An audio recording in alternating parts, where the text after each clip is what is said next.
the region and the world. Compiled in the Newstalk Radio Newsroom and powered by DemeraraWaves.com.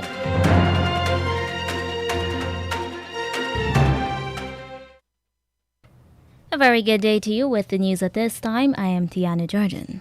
To begin the news, here's a look at the lead stories. The Caribbean Court of Justice is hearing arguments today by lawyers of Marcus Bisram to overturn Guyana's appeal court's decision to agree with the Guyana Director of Public Prosecution to recommit Bisram to stand trial for the alleged murder of a Berbice carpenter. Former parliamentarian for the APNU Plus AFC, Ms. Vanessa Kissoon, had her suspension from the PNCR lifted yesterday by the Central Executive Committee. The Rice Producers Association is suggesting that labor be imported for the rice industry because of a shortage of workers. The Alliance for Change says the stage is being set for no consensus on the overhaul of Guyana's election laws. In regional news, Suriname owes Cuba more than $2 million for doctors' services in that country. And internationally, Belarus's leader has threatened to cut off gas supplies to Europe if sanctions are imposed over an escalating migrant crisis at the country's border.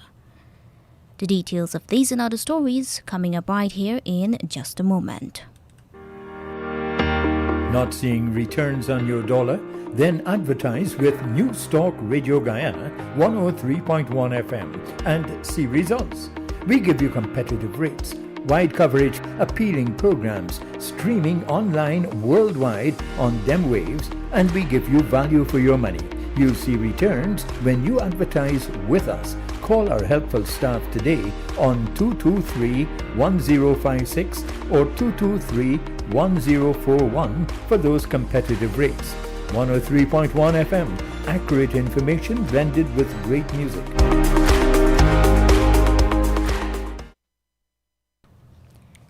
And now the news in detail.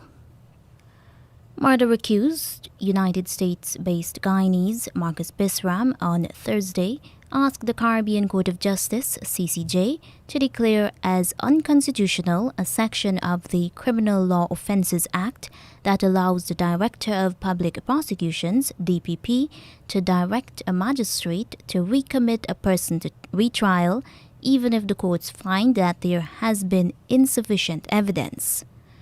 Attorney Darshan Ramdani is asking the CCJ to strike down the appeal court's decision to agree with the DPP. The CCJ is continuing to hear submissions for the defendant Marcus Bisram. Bisram moved to the CCJ after the Guyana Court of Appeal on May 31st agreed with the DPP that there was sufficient evidence to commit him to stand trial. The magistrate's court had ruled that there had been insufficient evidence to commit him to stand trial by a judge and jury, but hours later he had been rearrested.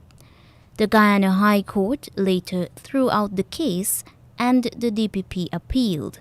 The CCJ had also ordered that the DPP take no further steps in the existing criminal proceedings to further the prosecution of Marcus Bisram, including any steps to detain him pending the hearing and determination of the appeal.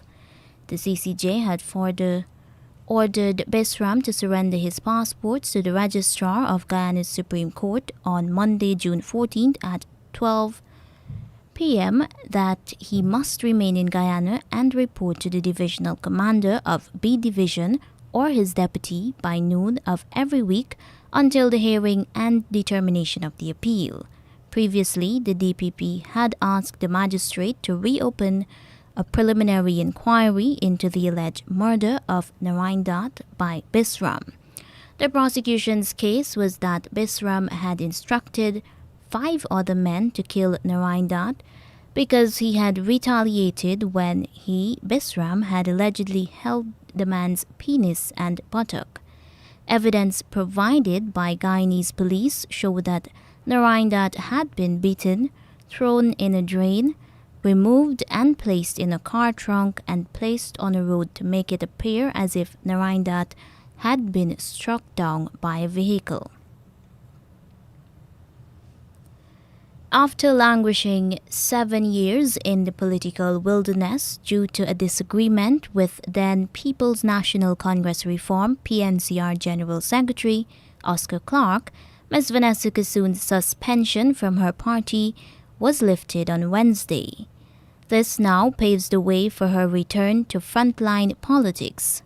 Ms. Kissoon could not be immediately contacted, but a high-level party source confirmed late Wednesday night that the PNCR's Central Executive Committee unanimously approved a motion tabled by retired Rear Admiral Gary Best. Sources said that Mr. Best, who is also an attorney at law, tabled the motion on the basis that her reinstatement has to follow the procedure of a motion which he sponsored. The motion was reportedly seconded by veteran executive member Aubrey Norton, who, like Ms. Kissoon, is from Linden, Region 10, Upper Demerara, Upper Berbice. Wednesday's vote had its genesis in a letter that PNCR General Secretary Amna Ali read to the Central Executive Committee in making out a case for Ms. Kissoon's reinstatement. The source said that Ms. Ali's letter essentially stated that it had been several years and both Kissoon and then PNCR General Secretary Oscar Clarke had settled their differences. Back in June 2014, Ms. Kissoon and Mr. Clarke had an altercation at Congress Place over control of the keys to the PNCR's office in Linden when the now late Sandra Adams had been appointed PNCR Region 10 coordinator. Kissoon had accused Clarke of slapping her. Incumbent PNCR leader David Granger had suspended Ms. Kissoon from the party, a decision he had defended in light of accusations that he had acted unconstitutionally. The division between Mr. Granger and Ms. Kissoon had dated back to 2012 when the opposition had initially backed the then government's plans to remove a subsidy on electricity tariffs in Linden. Under pressure from supporters in Region 10, the then opposition had quickly backpedaled.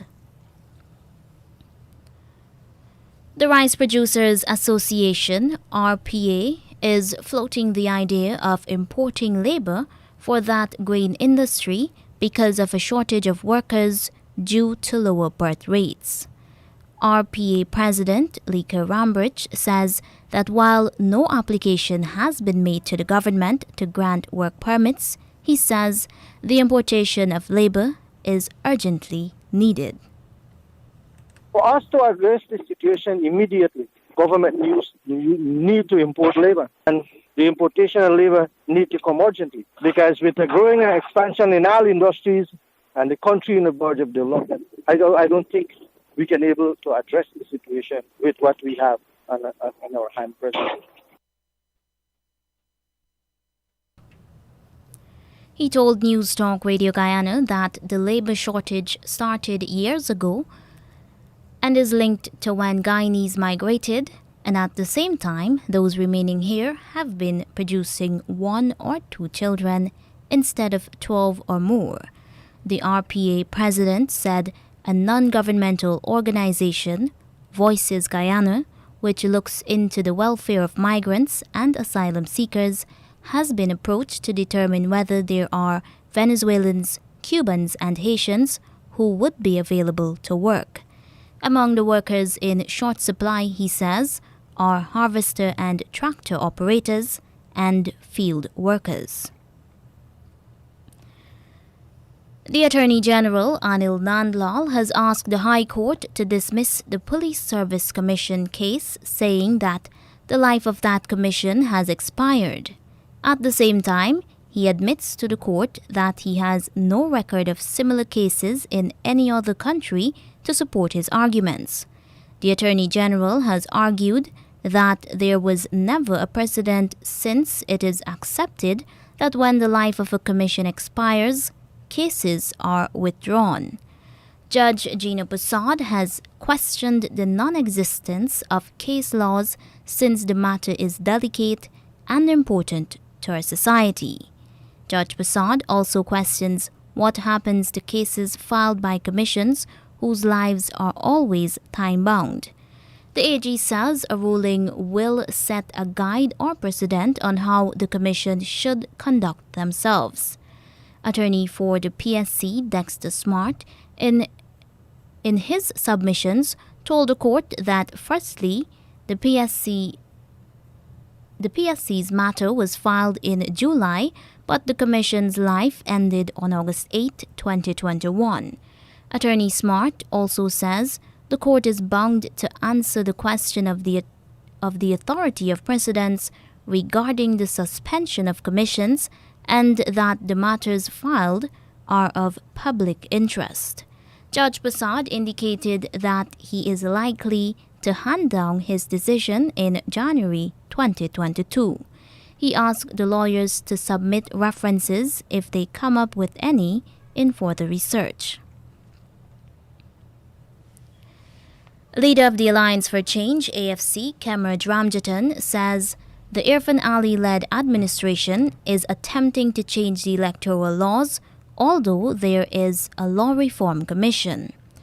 The government has circulated a draft amendment Representation of the People's Act for consultation, but Mr. Ramjatan told the In the Ring social media show that the commission was lawfully established by the previous PPP administration prior to 2015 and is now excluded from efforts to change laws. The Attorney General and the Government of Guyana, they formed what is called a Law Reform Commission. And they were very adamant that the Law Reform Commission must have a say as to every major piece of legislation to be amended or to be brought in the Parliament. Now, it is a very useful piece of scrutiny coming from that kind of commission, because they are going to ensure that they know the purpose of the existing law, the weaknesses and defects of it, and what can be the best proposals for strengthening it or to cover the lacuna in the law. Mr. Ramjatan says it is the government's obligation to accept recommendations from that commission in the first instance. They've passed the legislation for that. And I think they're supposed to establish and constitute the body, and then ask that body in relation to Representation of People Act, what are some of the amendments that you feel should be in view of all the crisis that we had from March to August. They have not utilized that bureaucracy, or what you might want to call another stage. They have now gone what Anil thinks, what Jagdeo thinks, and they want to change the law. Mr. Ramjatan says the institution of penalties is again not the responsibility of the government, but that of the Law Reform Commission. Now, this is an especially sensitive piece of legislation because it does not only include subdividing Region 4, which is the largest region that comprises of about 70% of the voters in the country, but they have also, I think, expanded or increased, the imprisonment for a number of offenses. And offenses like those had to be, of course, again, something that should be recommended by our Law Reform Commission, something that ought to be recommended by even the GCOM, because the GCOM also is a body that can advise and make recommendations for legislative changes in the law in view of past elections that had problems. The AFC leader believes that the government wants to change the electoral laws to marginalize GCOM officers who are before the courts for election fraud offenses. Then wait in them, they go on and do their own thing to ensure control. And they are going to be on a propaganda exercise, really mauling those who and the officers and so on that have been charged and all kind of things to make the case for their thing, for their amendments. And so two very top quality institutions of our country, GCOM and the Law Reform Commission, have been literally been abandoned now, although you have them in existence in relation to matter that GCOM itself and the Law Reform Commission ought to have a say in. And that is what makes this thing so, difficult to accept at this stage. Leader of the AFC, Cameron Ramjatan. Attorney General Anil Nandlal has sought to justify the proposed split of Region 4 into 4 electoral sub-districts. The proposal is contained in a draft amendment Representation of the People Act. Speaking on the state-owned National Communications Network, NCN, he said the intended change is due to the history of problems in Region 4, Demerara Mahaica. District number 4 is a special district in the electoral equation of our country. It is the most populated district. It always has the greatest number of controversy. So what we are proposing in these amendments, we are subdividing it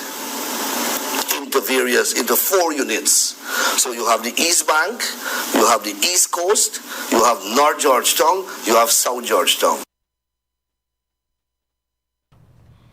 The Attorney General also says that the supernumerary returning officers for each sub-district will issue a declaration and forward and deliver the sub-district tabulation form to the returning officer. Like all other regions, returning officers will have to dispatch their declarations to the Chief Elections Officer. The Attorney General says the statements of poll will also have to be posted on the website of the Guyana Elections Commission. He says these steps are aimed at tracing the ballot from the polling station to the Chief Elections Officer and the 7-member Elections Commission. What is intended, the golden thread that runs through, is that the ballot is protected at every step of the way. And the ballot, or collectively the ballots, at the end is counted. And that forms the basis for the final declaration of the results. And that is what an electoral system is intended to achieve ultimately, if it is to reflect the will of the people.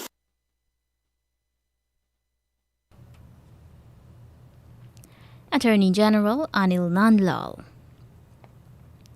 Minister of Governance and Parliamentary Affairs, Gail Teixeira, says that the Guyana Elections Commission, GCOM, opposition leader Joseph Harmon and former President David Granger have been invited to consultation on amendments to election laws. The government's Department of Public Information says the talks will center on the Representation of the People's Act. Minister Teixeira was quoted as saying that GCOM can submit its recommendations as a body or through individuals from the Commission. The minister says an invitation was sent to Mr. David Granger, Mr. Joseph Harmon, Mrs. Waldo Lawrence, and the AFC. Opposition leader Joseph Harmon says he has not received such an invitation. The PNCR's Office of the Leader of the Party says no invitation has been received for Mr. Granger. AFC's leader, Cameron Ramjatan, also says he has not received an invitation or the hard copy of the draft proposed changes. The governance minister says the consultations will last 6 weeks. Stakeholders and the public will be able to make comments and give suggestions via email or posting on the ministry's social media page. One of the main purposes of the proposed amendments, Minister Teixeira reminded, is to avoid a recurrence of the events which followed the March 2020 general and regional elections. The government says her office is also expected to release 2 other proposals relating to amendments of the laws governing the electoral process for consultation with members of civil society.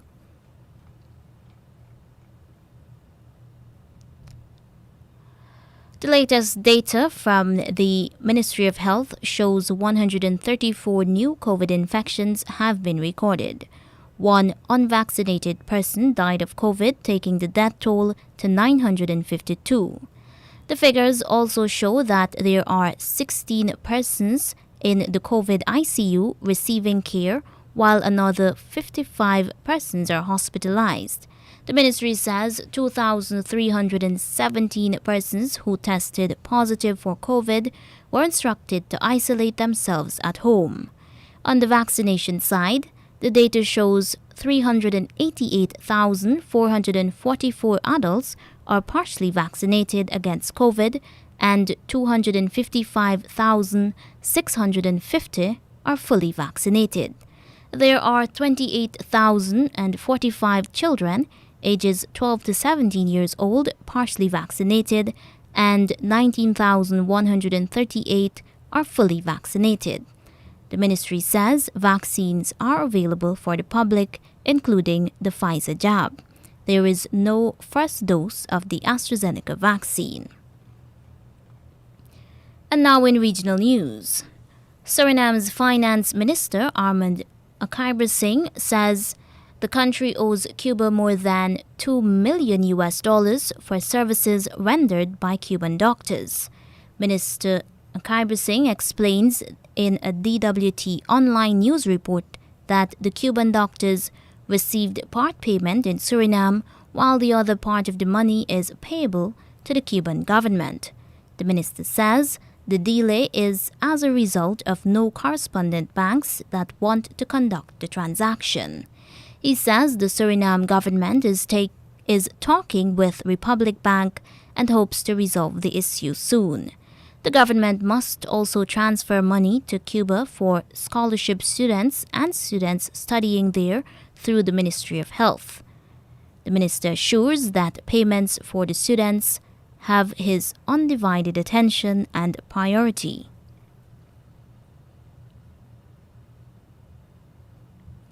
A high-level Barbadian government official is adamant that the Miamatli-led administration increased its accountability and transparency during the COVID-19 pandemic.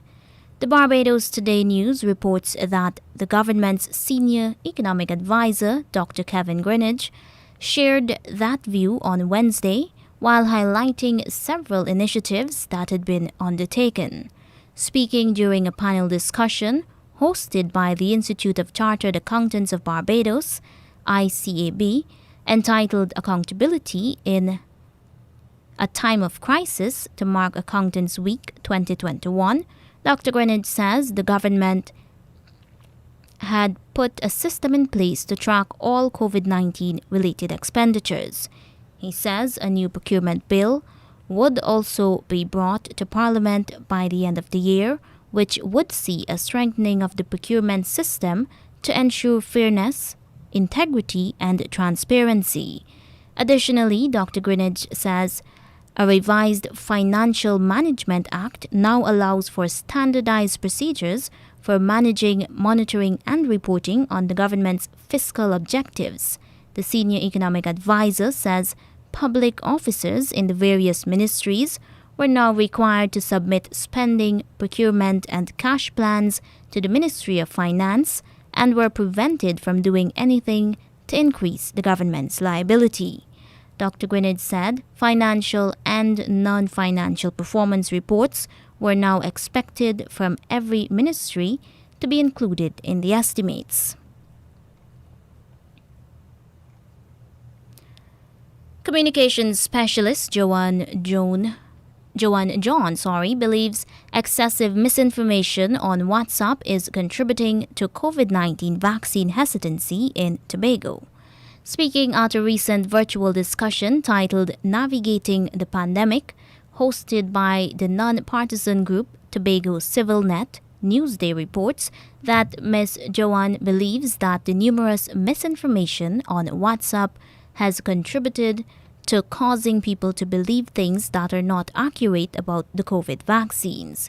The communications specialist calls for a plan of action to educate the people on how to recognize fake news on social media platforms. Ms. Joan, a certified career and life coach, spent many years as a senior executive with the Canadian government. She relocated to Tobago several years ago. She says communities in which the majority of residents are people of color also pose a challenge with less trust in governments and authorities. And now for the international news, the latest coming from the BBC World Service. Hello, this is Julie Candler with the BBC News. F.W. de Klerk, the last president of apartheid South Africa and a key figure in the transition to multiracial democracy, has died. He was 85. Mr. de Klerk was a member of the former white minority government, but as president he dramatically changed South Africa's political direction. He freed Nelson Mandela from prison in 1990 and repealed discriminatory laws to pave the way for the first democratic elections.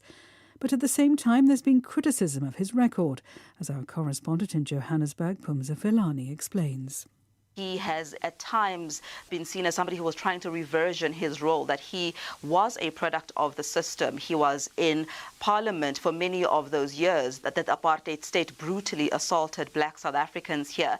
And even towards the end, he continued to reign over that regime and did not take kindly to what they say was him not fully being accountable to what was done under his watch, even as he later said he rejected what was happening. The European Commission has threatened to blacklist airlines that bring migrants to Belarus. It accuses President Lukashenko of orchestrating a surge of migrants at his country's borders with EU member states. Danny Eberhard reports. The European Union is set to tighten sanctions on Belarus and airlines it believes are involved in what it sees not as a migration crisis, but an attempt to deliberately destabilise the bloc. It's looking at airlines that run scheduled services or charter flights to Minsk from countries including Syria. The European Commission is also embarking on a diplomatic push to try to get countries of origin to prevent migrants travelling into what it says is a trap by the Belarusian government. It accuses Minsk of cynically using migrants. Large numbers are currently stuck at the Polish-Belarusian border as winter approaches. China's ruling Communist Party has ended a meeting to mark its 100th anniversary with a document that elevates President Xi Jinping to a status equal to the founding father of revolutionary China, Mao Zedong. Here's Celia Hatton. The closed-door meeting ended with a very public declaration of support for the Communist Party's self-declared successes under its leader, Xi Jinping. In recent years, the party has dealt with the pandemic, fought corruption, and also, it says, scored a complete victory in the fight against poverty. Xi Jinping's name appears throughout the Central Committee's final communiqué, emphasizing the likelihood he will serve a third term at the helm of the party, which would be unprecedented in modern Chinese politics. Mali says it might ask Russia to help deal with its security problems. During a trip to Moscow, the Foreign Minister Abdoulaye Diop said the very existence of the Malian state was under threat. Russia's Foreign Minister dismissed French concerns about Russian mercenaries in Mali. World News from the BBC. Syrian state media say the country's electricity ministry has signed an agreement with a group of companies from the UAE to build a power plant near Damascus. The deal is the latest sign that a number of Arab states are starting to normalise relations with Syria. The UAE has been at the forefront of these efforts. The United Arab Emirates and Bahrain are joining Israel for the first time in joint military exercises. Last year, the two Gulf states signed normalisation deals with Israel, dubbed the Abraham Accords. Mutual concerns about Iran have helped bring the three countries together. They accused Tehran of carrying out a wave of attacks on shipping in the Red Sea and the Strait of Hormuz. Pakistan's foreign minister has warned that Afghanistan is at the brink of an economic collapse and urged the international community to immediately resume funding. Shah Mahmood Qureshi was speaking at a conference on Afghanistan. Representatives from the US, China, Russia and the Taliban were there. Shamala Jeffrey reports from Islamabad. This is the first formal meeting of the group of countries known as Troika Plus since the Taliban took over Afghanistan in August. It comes as the United Nations has warned of an acute food crisis in the country. Shah Mahmood Qureshi told delegates the international community must deepen engagement with the new government in Kabul in order to consolidate peace, promote economic stability, and restrict the space for terrorist groups operating within Afghanistan. A group of 5 African nations say they'll conduct an elephant census next year on a vast shared area of conservation that's one of the last strongholds of the African elephant. The animals are considered endangered and their numbers have declined in the last 50 years due to heavy poaching. The Kavango-Zambezi Trans-Frontier Conservation Area spans Angola, Botswana, Namibia, Zambia and Zimbabwe. BBC News. And now to end the news, a recap of the leads. The Caribbean Court of Justice is hearing arguments today by lawyers of Marcus Bisram to overturn Guyana's appeal court's decision to agree with the Guyana Director of Public Prosecution to recommit Bisram to stand trial for the alleged murder of a Berbice carpenter. Former parliamentarian for the APNU Plus AFC, Ms. Vanessa Kissoon, had her suspension from the PNCR lifted yesterday by the Central Executive Committee. The Rice Producers Association is suggesting that labour be imported for the rice industry because of a shortage of workers. The Alliance for Change says the stage is being set for no consensus on the overhaul of Guyana's election laws. Regionally, Suriname owes Cuba more than $2 million for doctors' services in that country. In international news, Belarus's leader has threatened to cut off gas supplies to Europe if sanctions are imposed over an escalating migrant crisis at the country's border. And that's the end of the news.